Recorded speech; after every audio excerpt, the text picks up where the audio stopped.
Ikaw ang inaalala ko, kaibigan. Salita ka ng salita, wala ka namang kinakausap. Nawala ang gusto kita mo. Wala nakikialam sa atin dito. Ikaw na.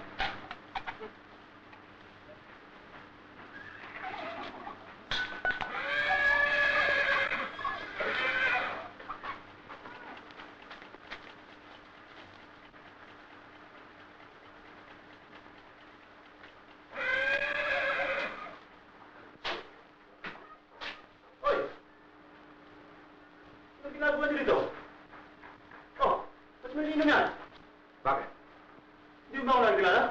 Ang bayan nito ay hawak namin. Kami ang hari dito. Sige, malis na kayo. Mga kaibigan.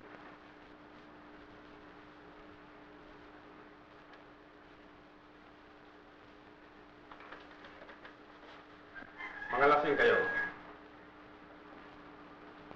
At ako naman ay hindi pumapatol sa mga lasing. Lasing?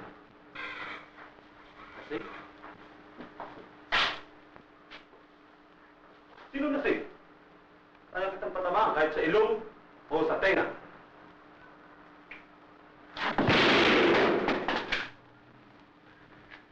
Kung gusto ninyo magpasikat, ay bumalik ulit kayo dito nang hindi lasing.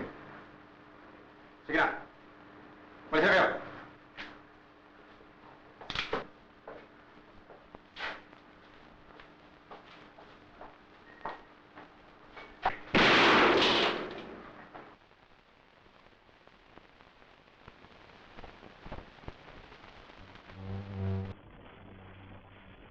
Hindi pwede sa akin ang pasikat nila. Silang nila ako nakilala. Doon sila nagkamali. Ako si Rod Cortez. Kaibigan, nakita mo na bang misto? Meron ka na bang nakita ng sobrang sa akin mawak ng baril? Siya na pala nakalimutan ko. Titi, hindi ka marunong magsalita. Kaya lamang ang pagkikipag-usap ko sa'yo. Nakita kong ginawa mo, kaibigan.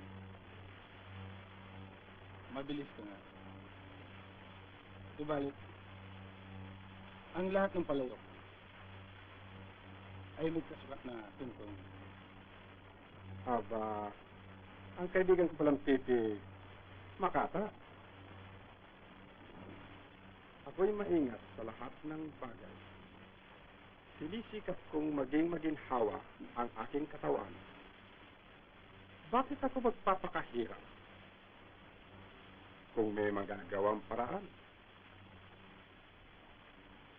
Ganito ang buhay. Kapag kami pagod, magiging masarap naman ang pagtulog. Kaibigan, napapansin kong napakalungkot ng buhay mo. Tahimik at wala kang kakibo-kibo. Nag-aalala ako sa'yo. Ikaw ang inaalala ko, kaibigan. Salita ka ng salita, wala ka namang kinakausap.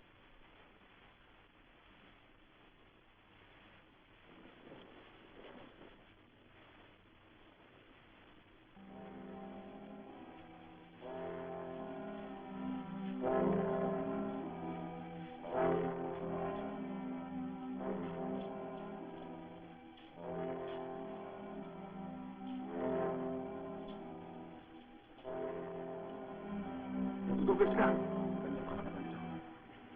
Sige, pasukin natin.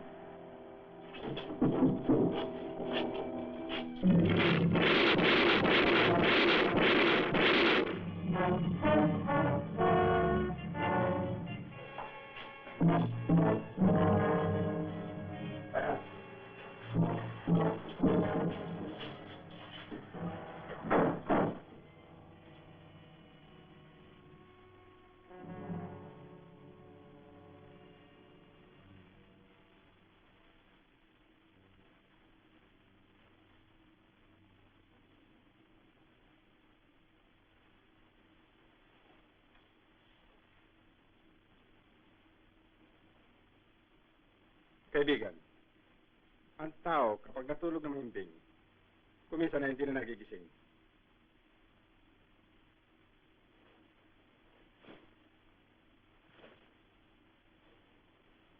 Kaibigan?